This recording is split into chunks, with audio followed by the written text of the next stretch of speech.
hopefully things will go well, and hopefully you guys will get a lot out of this webinar. I've invited everyone who is on the list who has picked a puppy, but they're waiting for it to come home. And I've also invited everyone who already has their puppy and they've taken it home in the last 4 months. And then in addition to that, I posted this invite on Facebook. So anyone who is a fan of Awesome Doodle and still hasn't picked a puppy and they're just waiting for their puppy, you know, they're welcome to join as well. Can everyone hear me okay? Okay, good. If you have questions, please put them in the chat and I will keep an eye on the chat as we go. So behavior problems avoided are behavior problems that don't need to be fixed. Most behavior problems in dogs are formed when they're puppies, sometimes when they get to the adolescent stage. But in the most part, these behavior problems are created when they're puppies, you know, in the first 16 or so weeks of their life. And there are things that we can do to head off these behavior problems ahead of time. It's much easier to head off behavior problems when they're puppies than trying to correct a behavior. For example, when your dog is 2 years old and it barks too much, or it chases cars, or it does dangerous things, then you're stuck counter conditioning, and you're usually stuck paying a dog trainer thousands of dollars to help you undo a behavior that your dog learned when it was a puppy, and now the dog is, you know, creating havoc or is a danger to itself, and you're having to pay a dog trainer to try to counter condition. And it's really, really hard to change old habits, just like people.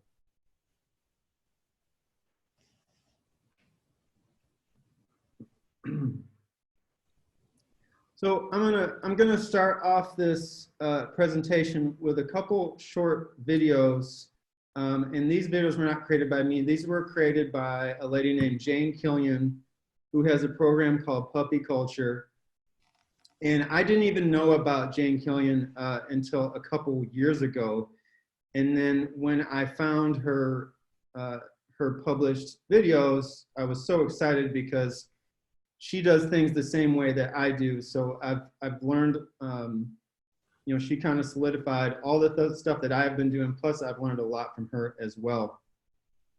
So I'm gonna start off this by showing you a couple interesting things. So you don't just have to take it from me. You can take it from Jane as well. So there's a thing called time and effort for puppies. When we're training our dogs, as a puppy, between the ages of 3 weeks and 16 weeks old, we can spend a little bit amount of time and get a lot of results from that small amount of time that we spent.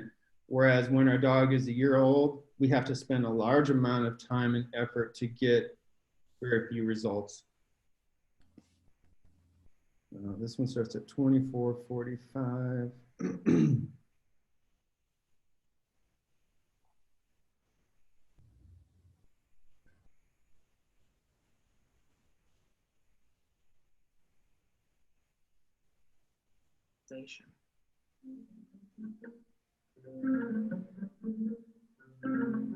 The chief characteristic of the critical socialization period. Can you hear the video? Okay. The ease with which we can form the puppy's attitudes and behavior. This period of flexibility is biologically determined and forever lost after the critical socialization period is over. As you can see, it takes almost no effort to shape the behavior or emotion of a young puppy. Often as little as one exposure is enough to shape a young puppy to learn something or accept something new. As the puppy grows older, however, more exposures over time are required to achieve the same result. By the time the puppy's 5 months to a year old, it can take months to achieve the same effect you could have gotten in just a couple exposures when the puppy was under 12 weeks old. And there may be practical limits to how much you can make up for what was missed. Okay. If you've had a dog before, you probably know what that means. If you have a dog who's never experienced fireworks before and the dog is 2 years old, you're probably never going to be able to condition that dog to be okay with fireworks. It could be, sirens or an umbrella opening or somebody with sunglasses on. And these are socialization things, but socialization and behavior, they kind of go hand in hand. So we can shape behaviors very early and we can socialize very early. And if we don't shape behaviors and we don't socialize early, later on, it's so much harder to get our dog comfortable being in those types of situations. Throughout this presentation, you're going to hear me refer to treat training sessions. And you've seen me do the treat training sessions in the videos. And that's where I offer my 7-week-old puppy treats just for sitting. And I don't tell the puppy to sit. I don't push their butt down. I'm just giving them treats as long as they're not jumping on me. Excuse me. And the reason that I do that is because the treat training exercises that you do with your dog 2 or 3 times a day, they help prevent all these undesirable behaviors. And I'm going to tell you why in a minute when we get to those different slides.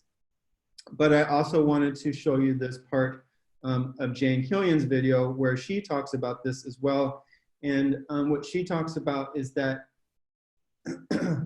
we're giving our puppy a voice. We're giving our puppy a way to ask us for something rather than to just jump on us and or paw at us or bark at us. So a dog's default behavior is to, when they want something, if they jump on us or they bark at us or they paw at us, it's just like when you have a human child and your human child maybe your human child yells at you or they ask for something mean and we say, you're not getting it until you ask nicely, or you're not getting it until you say please. It's really the same thing with dogs. So let me show you this video here at 52 seconds.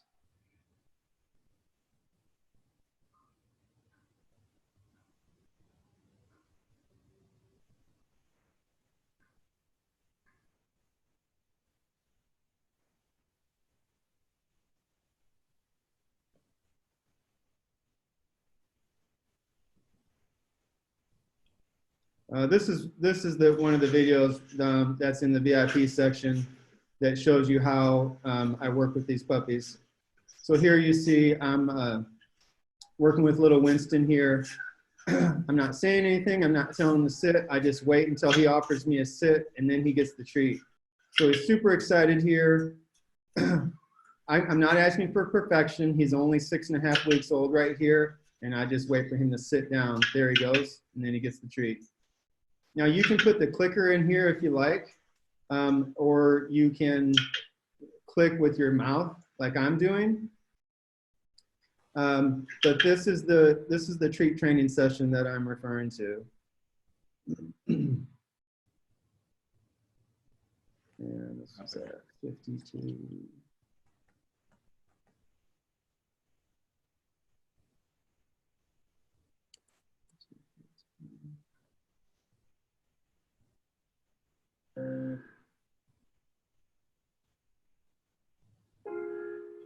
I didn't read the bottom one. What did the bottom one say?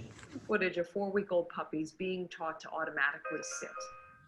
And you may think to yourself, I mean, it's a cute thing, but really, I mean, is it necessary? Is it necessary to put all this effort in with these tiny baby puppies? If you don't take anything else away from this, I want you to understand that dogs have needs and they communicate them through behaviors. The need to be heard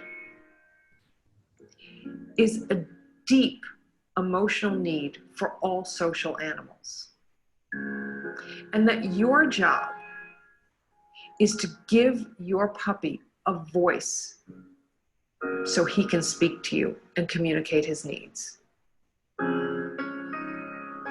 And in this simple exercise, what we are doing is taking the most primal need for a 4-week-old puppy, which is social interaction, which he is pre-programmed to do a behavior which most people would not like, which is jump on you. And we are saying to him, you have a voice. I'm going to listen to you, but I'm going to show you how you can speak to me.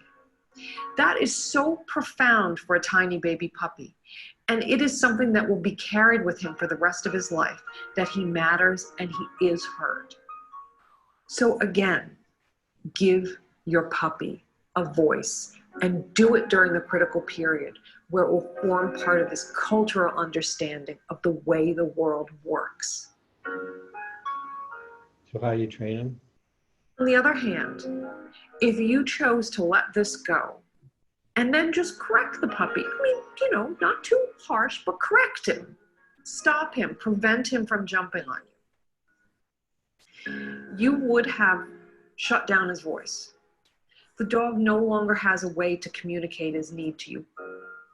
And it has been proven time and time again in scientific experiments that to deprive a social animal of a voice is incredibly damaging psychologically. And I think that most people, through the absolute best intentions, and they love their dog, will suppress a dog or correct problem behaviors because they think that's what they should do, because that's what they've been told a good dog is. But what I want you to understand is you need to stop thinking about it in terms of preventing or stopping problem behaviors and think about it in terms of teaching your dog how to talk to you. Does that make sense? You know, if we don't do these things, it can lead to frustration with our dogs if they don't have a way to communicate with us, which leads to other bad behaviors and digging and barking and jumping and just, you know, it's like a little 2-year-old when they get so frustrated that they bite some kid at the daycare, right? The same thing can happen. Same thing can happen with puppies. So that leads us into puppy biting. This is probably the number one question that we get. As soon as you get your puppy, it starts biting you. We're all excited about getting our puppy and we want to snuggle it and everything. And we get our puppy and it's biting us and we're like, this is awful. Like, why did I do this? So if you watched your puppy on the puppy cam, you saw your puppy biting the other puppies. You saw your puppy tackling the other puppies and wrestling the other puppies. They do it all day long. It is part of a puppy's natural development to bite whatever it can. And like a human baby, it is how they touch and how they feel and they taste and they want to put everything in their mouth, including your hands and your feet, and their little puppy teeth are like little needles, and it's not fun. So there are some things that we can do to minimize puppy biting, but I want everyone on the call to understand that puppy biting isn't something that it's not our goal to stop puppy biting, because it is a natural behavior with puppies. And I promise you, it goes away on its own, even if you don't do anything about it. It goes away after they're done teething. But that first few months can be hell. So I'm going to give you some tips to help minimize. The first tip is to build attention and build eye contact with your puppy. So when you're doing your treat training sessions, you're waiting for your puppy to sit and they get treats. And as they mature a little bit, as they get to the 9 and 10 week stage, You make them wait longer in between treats, and then you wait for eye contact. So you say their name. The instant their eyes meet yours, treat. Then they eat their treat, and then you wait. And they'll sit there, and they'll wonder why they're not getting a treat, and then they'll look up at you. The instant they look up at you, treat. You do this 3 times a day. Eventually, then you add their name to it. Okay, so if your dog's name is Rover, you wait and you say Rover, and they look at you, treat. Rover, look at you, treat. And that's how you teach a puppy his name. When you teach, if you just call your dog by its name, it's going to learn its name eventually. But if you do this exercise where you say the puppy's name, you wait for the puppy to make eye contact with you, and then you give the puppy a treat, what we're doing is we're shaping a behavior. And that behavior that you shape will last for the rest of your dog's life. So when your dog is 2 years old and it's about to run across the street and get hit by a car, you say, Rover, your dog stops and looks at you. And your dog will do it as an emotional response, not because it thinks it's supposed to look at you. It's just, they do it without even thinking. They don't make a decision, should I look at my owner? It is just, they hear their name and they automatically make eye contact with you. Super, super important to do this. Okay, other things. So let's give your puppy something to do. It feels good for them to bite into things. So let's get them some chew toys. Rubber chew toys works well. Kong chew toys. You can get some Kongs where you can soak the food and put the soaked food in the Kong and freeze it. Excuse me. That's great for a puppy. It gives them something to do. These puppies need something to do all the time. And when your puppy is 10 weeks old, you're going to appreciate being able to get some housework done and not tend to your puppy all day long. Bones are okay, but not like like you wouldn't give your dog a rib from the ribs that you cooked on the grill, because those types of ribs can splinter, and then you end up in the emergency room. So I only use bones that are made at the pet shop, and I don't get those roasted bones. I get the ones that are, I don't know what they are. They're like the white femur bones. You can also go to the butcher and ask for the white femur bones. They're the round bones with the hole in the middle. You can get them about that long, and you can stuff them with peanut butter mixed with their dog food and things like that. And I'll stuff one and freeze it, and then if I'm leaving the house for a couple hours, I'll give one of those to my dog as I walk out the door. So giving your puppy something to do, eye contact, and then don't make yourself a target. Okay, if you put your hands in the puppy's face, your hands are going to get bit. Don't play along. Don't put your hand, don't do something funny with a toy and make yourself a target, and don't push your dog away. So if your dog is biting your feet and you reach down and you push it away, your puppy sees that as you playing with it, and it will try again harder. This is a really important tip that I bet you guys didn't know.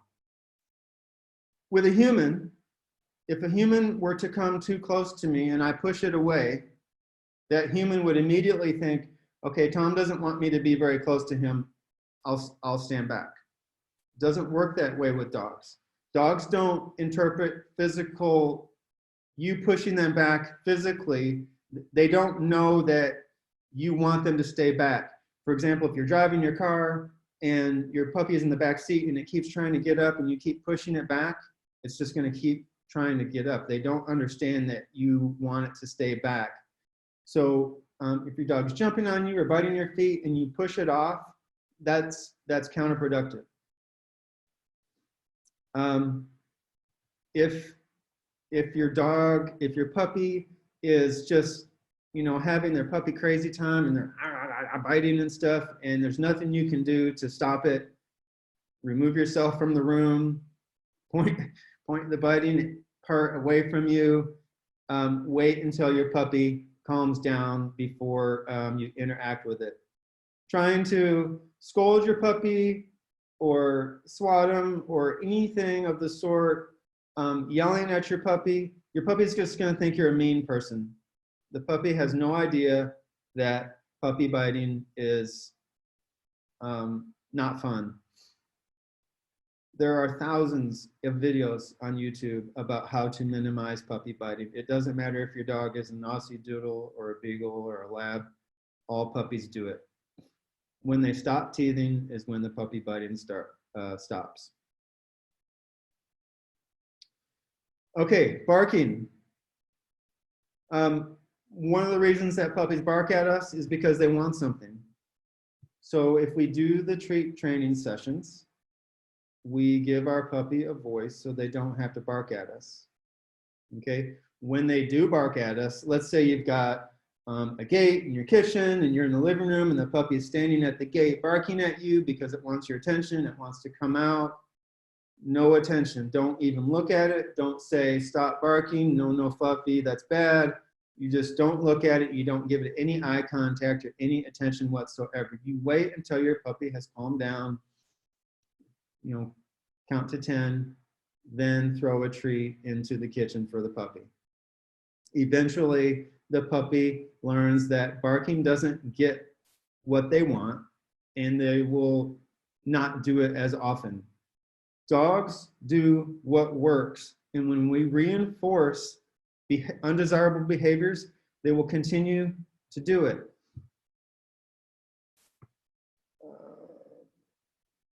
If you're getting ready to be in a situation where you think your dog is going to bark, then you distract your puppy or do something to help minimize that excitement or minimize that situation to where you think your dog might bark. For example, if your dog barks when somebody comes to the door, then turn on the TV kind of loud, or turn on a fan, or turn on some type of white noise to make that sound at the front door less intense for the dog. So if your house is totally quiet and the neighbor is outside in the front yard talking and your dog barks at that, then turn on the TV or do something to try to not let your dog bark. The more your dog barks, the more it will bark. The more your dog pees on the floor, the more it will pee on the floor.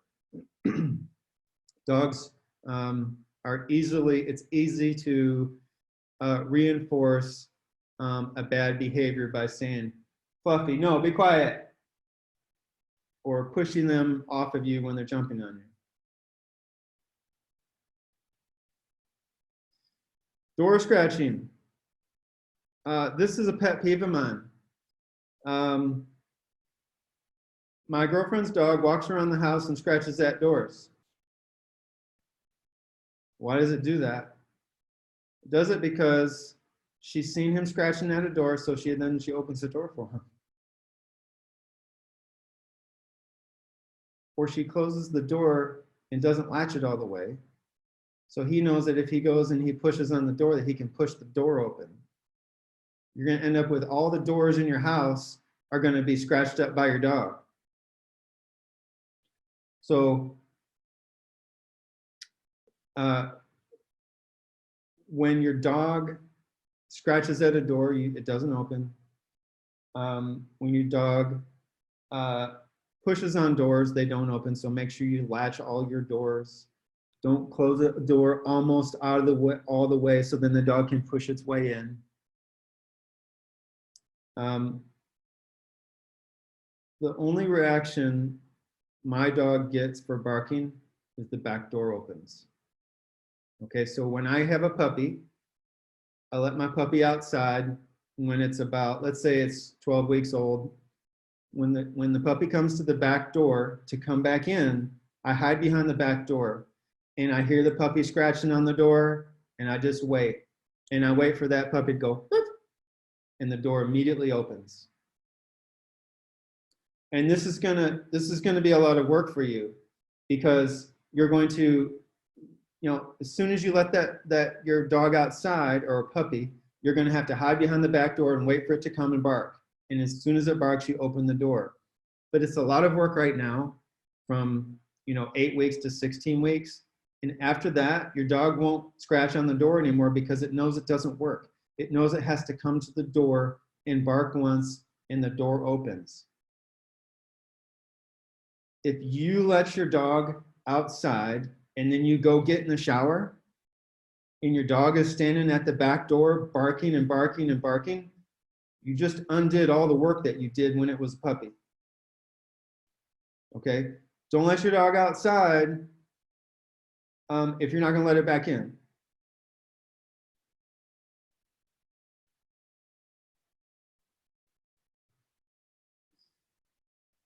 You ever have one of these people that comes to your house and they do this?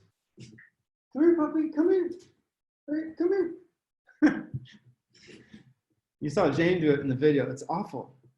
If our puppy, don't let your guests do that, by the way. So here's Darla. I want to show you guys Darla.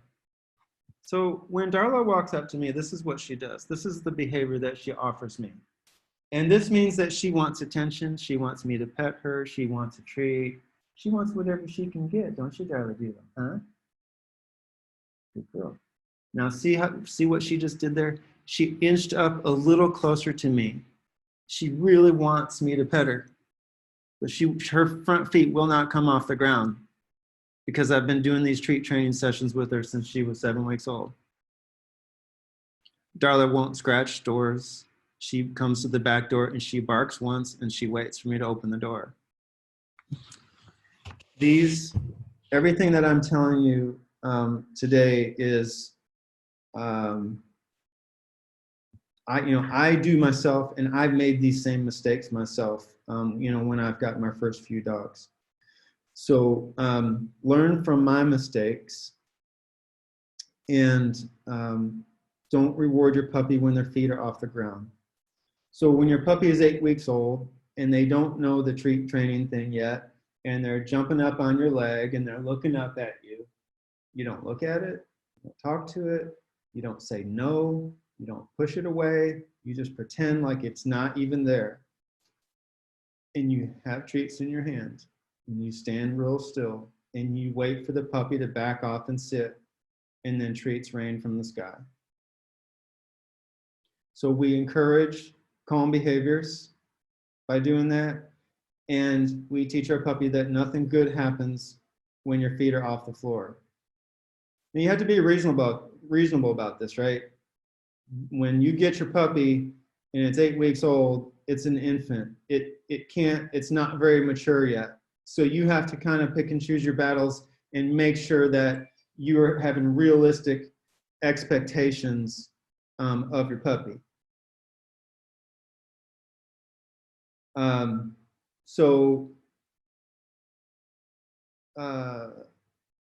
Lost my train of thought. So be consistent with this. Don't give your puppy attention when it's jumping on your leg. Don't scold it. Don't talk to it. Don't look at it. Don't let your guests encourage your puppy to jump on you. And I've been called the puppy Nazi before, and I don't like it when you allow your puppy to sit on your lap. I don't like it when kids are on the floor and allow the puppy to crawl on them, because we are encouraging puppies' feet to be standing on us, okay? And that then the puppy starts to think it's okay for me to stand on my owner. And then when your puppy is 2 years old and it's 40 pounds, it still wants to stand on you.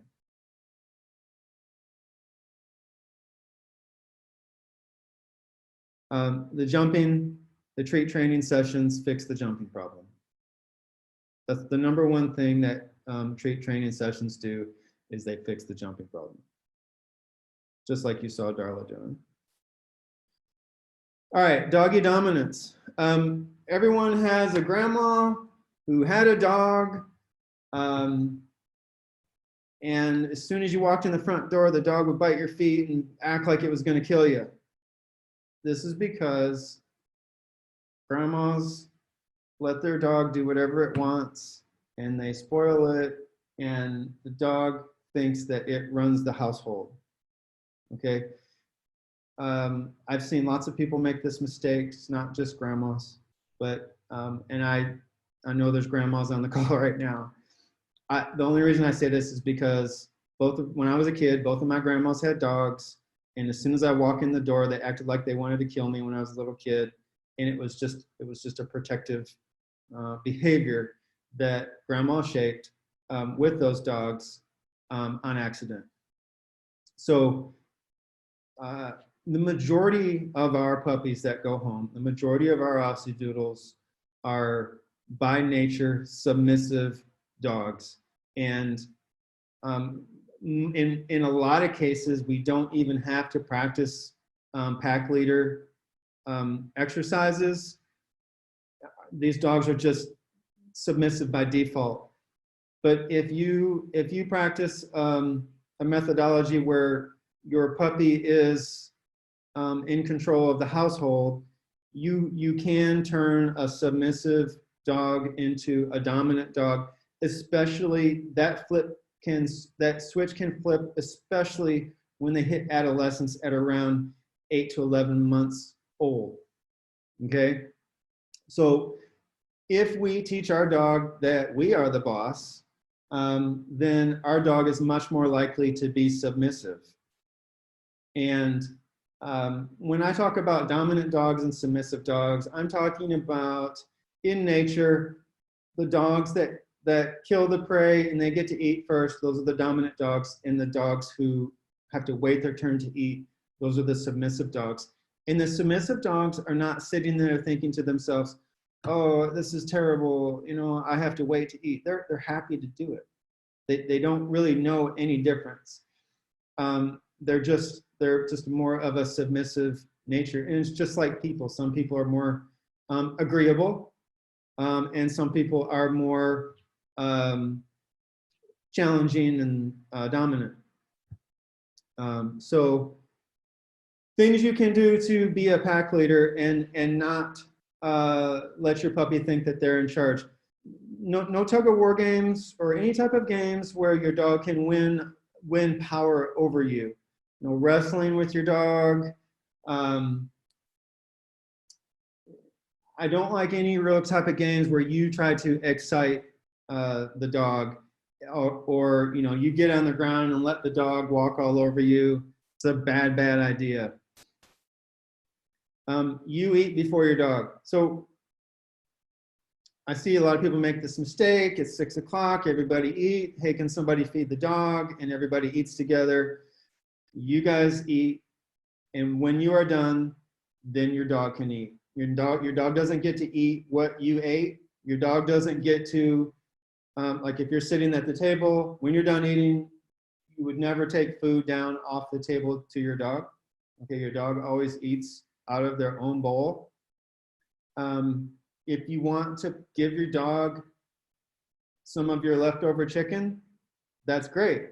But you chop it up, you wait a few minutes, and then you make your dog do tricks for getting those little pieces of chicken. Don't put super yummy food in their dog bowl and then email Sharon when your dog's 5 months old and say, my puppy doesn't want to eat his food anymore. They only get regular dog food in their dog bowl. Any other type of food that is more yummy than regular food, they have to do something to earn it. They have to do tricks, they have to sit for it, they have to make eye contact, they have to sit 5 feet away from you, you walk away and you come back. Who's drawn on my screen? Let's see. Don't allow your puppy on the bed. or on the couch. Again, I've been called the puppy Nazi for this. It's super cute when they're 10 weeks old and they're cuddly and they fall asleep with you on the couch.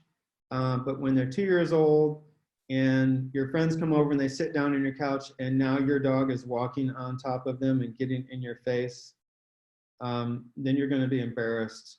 And the only way for a puppy to get off the bed or off the couch is to jump off of it.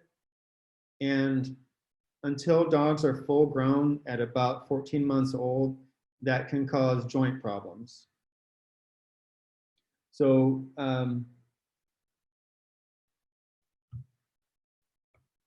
when your dog is 2 years old and they're more mature, at this time, if you have a special chair that you want your dog to be able to sit in, or one end of the couch where you want your dog to be able to get up on the couch, that's fine, because they're mature enough to only get on a certain couch, or only get, then they understand I'm only allowed on this couch and not the other one. Okay. Letting your dog do whatever it wants, including getting on all the furniture, it will lead your dog to believe that they are at the same level as you. Another thing I forgot to put on this slide is don't carry your puppy around. When you carry your puppy around and your puppy is at the same level as you, they feel equal to you as well, and that can cause dominance. And this last point is really important. Your puppy, when you got your puppy on a leash, you would never talk to someone with your puppy in between you and the stranger. Your puppy needs to be to your side or behind you. Otherwise, you end up with a dog who you train to protect you. Now you've got a dog who, you know, barks incessantly when a stranger comes over. Again, these are all learned behaviors that puppies learn from the time they're, 8 to 16 weeks old. Next topic is excitement.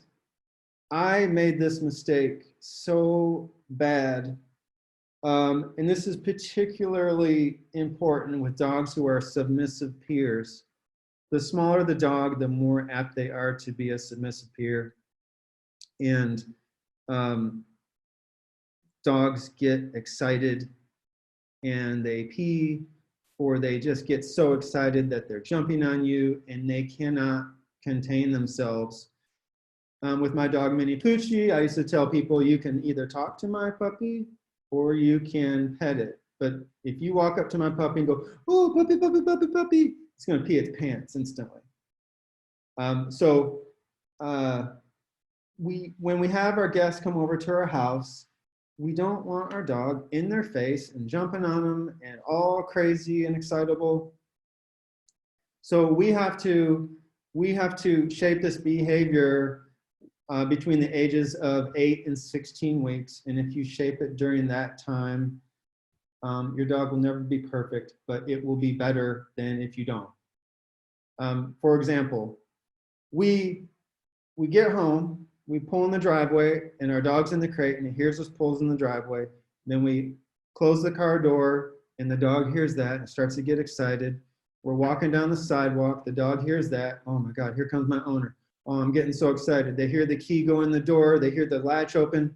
By the time you get to their crate, they're just ready to explode because they put all this stuff together and they know that when you pull in the driveway, it leads to them being able to get out of the crate. The way to prevent that behavior is to come into your house, don't look at your dog, don't talk to your dog, let it stay in the crate for another 5 minutes, then it gets to come out. I know it's awful, right? You've been gone for 2 hours, you come home, you just want to play with your new puppy as soon as you walk in the door. And if you don't take this advice, that's fine, you don't have to. But if you do take this advice, your dog will be less likely to be a submissive peer and less likely to display this overexcitability when you get home or when your guests come over. You can accidentally train your puppy to be hyper. I wanted to show you guys this video. This video was posted by an Australian Shepherd breeder that I was considering getting a puppy from at one point. And I want you to watch how wrong this is, and just people just don't know it.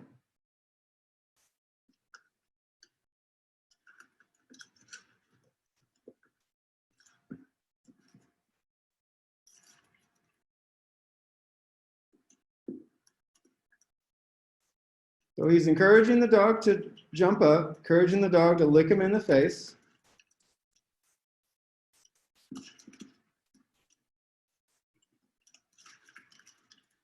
Nothing productive is happening here.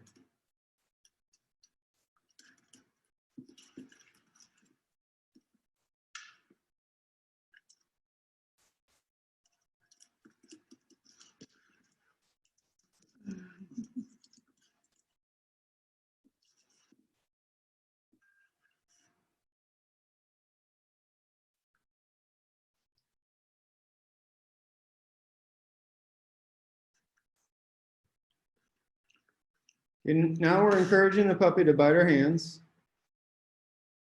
And this goes on for 16 minutes. Don't do that with your puppy. Don't let your puppy chase your hand. Don't let your puppy chase your kids. Some people say, oh, well, my Aussie Doodle is half Aussie and it's got some herding tendencies. Not really. In most cases, it's because you have run away from your puppy and let your puppy chase you, or kids run around the backyard giggling and laughing, and the puppy is chasing them and trying to bite their feet. Practice calm behaviors around your dog. So our dogs kind of feed off our emotions. And if we are excited, our dog is more likely to be excited. If we practice calm behaviors around our dogs, then our dogs are more likely to be calm. And like I was saying before, if you are, you know what they say with kids, they say, oh, catch a kid doing a great behavior and reward them for it. It's kind of the same way with dogs. If we catch our dog offering us a calm behavior, then treats can rain from the sky. The dog doesn't even have to know that you are giving the treats. They just know that I was calm and treats rain from the sky, so I'm going to try that more often. Dogs offer behaviors, and dogs do behaviors that get them things that they want. Don't let your puppy out soon. Yeah. That's it. That is my presentation. Let's see what kind of questions we have.